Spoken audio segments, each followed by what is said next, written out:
everyone, you're welcome once again to Respite.Nike. Thank you so much for joining us today.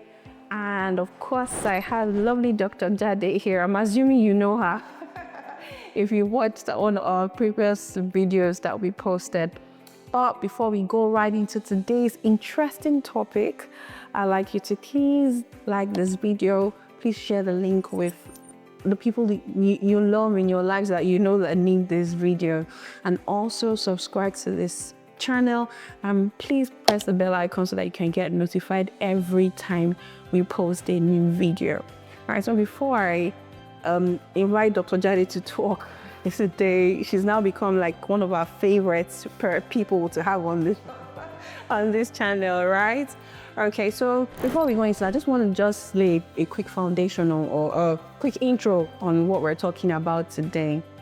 There are quite a number of people that feel that they did something wrong medically. Maybe when they were pregnant, before having their kids, that they did something to make their children have autism, or that they are the cause, they did something wrong. And there are quite a number of people, families, carers that have this guilt that maybe it was a missed pill or a missed appointment or something that I must have done to end up with a child with autism. So before, it will be good to just looking at it from a medical point of view. All right, so the question is, can you, by missing an appointment or you doing omission, or failure or neglect or a duty or not failing in your responsibilities, because those are deep issues that people have, when they have kids with autism or young people with autism. And from a medical point of view, can you, do anything in that sense to make a child or to cause a child having autism? Yeah, thank you so much for the question. Now as you repeated the question to me, my mind is now like, this is a very complex question to answer.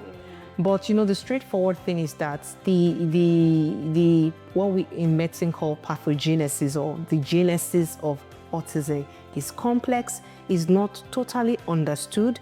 So it's difficult to label or blame one thing on one person for something that we don't even completely understand yet. That being said, we also know that autism is a complex interplay between the genes, the genetic error, things we call like spelling mistakes in the makeup of a person's cells. So sometimes, for whatever reason, there are these tiny spelling errors that have been, associated with developing autism, which to a large extent you really can't predict, or you really can't, control to a large extent. So there's a genetic aspect of things, and there are so many genes, yeah? So that's why it's really not, you can't say, once you have, because some people will say, for example, something that might be relatable to some people is when you pass something on to your child. Maybe, for example, you have sickle cell, and then you both have the gene, that causes sickle cell, and then you still have it on to a child. Yeah. But in autism, there are so many genes. It's not one gene that have been identified. So again, people might say, in sickle cell, they might say, the mother and the father knew that they were AS or whatever, and then they married themselves. But in this case, there are so many genes, you can't even say how many genes will you implicate, so it's quite, complex in that regard. The other thing is that the way autism works, there are so many things that are affected in the brain, and how the brain works, how the brain develops. So some of these things are be related to, I talk about genetics. There's also the environmental part, or the to put it generally, just environmental part. So things like maternal age, paternal age, being older when you had the kid or something has been implicated. But when you think about it, paternal, maternal, older age at conception or whatever, or delivery, is associated with the incidence of diseases like maybe Down syndrome, or some other genetic disorders, and autism might be a component of Down syndrome. A child who has Down syndrome can have autism. Okay. So there are things you cannot control. Sometimes you cannot control when you have your child. So yes, sometimes you can, but sometimes you cannot. And you have your child when you were able to have your child, or where you felt comfortable to have, or you were capable to take care of your child. So those things, even those, I'm just trying to tell you how complex it all works together.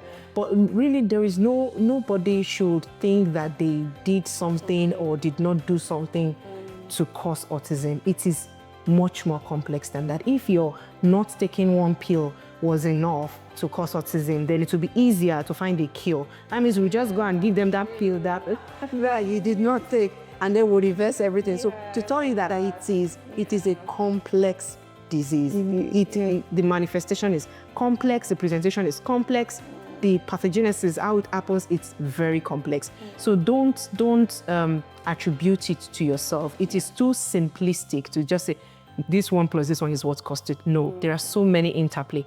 If we talk about antenatal supplements, so some people, research has shown that when people don't take like folic acid before and during pregnancy, it could, lead to a child having brain malformations, and a child who has brain malformations can have autism as part of brain malformations.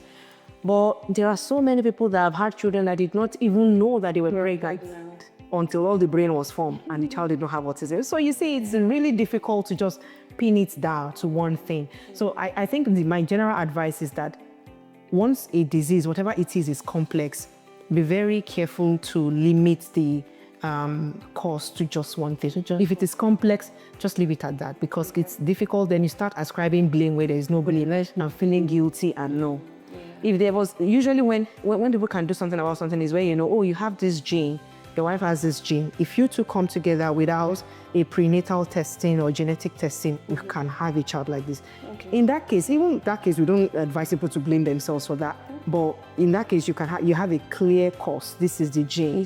Well, now you have many genes, you have environmental factors, you have even use of certain drugs in pregnancy has been implicated as a cause, like some anti-epileptic drug looked as a cause in development of autism. But if a mother has epilepsy and needs a medication, it's really difficult to say. And there have been people who have used the same medication in pregnancy and their child did not have autism. So there's no one size fits all. So autism is a complex disease, has a complex interplay with so many things that limiting it to just, I did not do this, I did this, is really not helpful. Okay, thank you very much for that. So you heard from Dr. Jade's mouth, and I would say from my mouth as well, but I think to most of the talking. All right, so do not blame yourself or think that there was something that you did to cause it. Okay, so let's just leave it where that is. I like what you said about when something is complex, it's just best not to start looking for or reconnecting. Maybe I did something, or maybe it was this person that caused it, when it's a complex thing, okay? So you allow me to say it this way: do not blame yourself. Don't go on a guilt trip or on a guilt journey, punishing yourself or playing it over and over in your head that you must have done something wrong, or you must have done something to make a child have autism, okay? But free yourself of that, and don't carry that burden on your heart. And even if you do, remember one of my favorite scriptures. I remember I quote that scripture a lot on this channel, and I'm just trying to remember it. I think it's Matthew 11:28. Come to me, all you are weary and heavy laden, and I will give you rest for your souls. All right, so even if you're stressed or worried, there's one person you can go to, that's God. So take away the guilt, take away everything that's coming to you, or the thoughts that are hitting your mind that you did anything to cause your child having autism or not. All right, so thank you so much, Dr. Jade. It was just it was just to make someone, reassure someone that, don't blame yourself, don't be too hard on yourself and all. All right, thank you once again for coming. Thank you for handing me. And we'll see you at the next video. Before we go, don't forget to like, to share this link with as many people as you feel that you need it. Subscribe to the channel and hit that bell icon so that you can get notified every time they post a new video. So from Dr. Jade and I, bye for now. Till the next video. Bye. Bye-bye.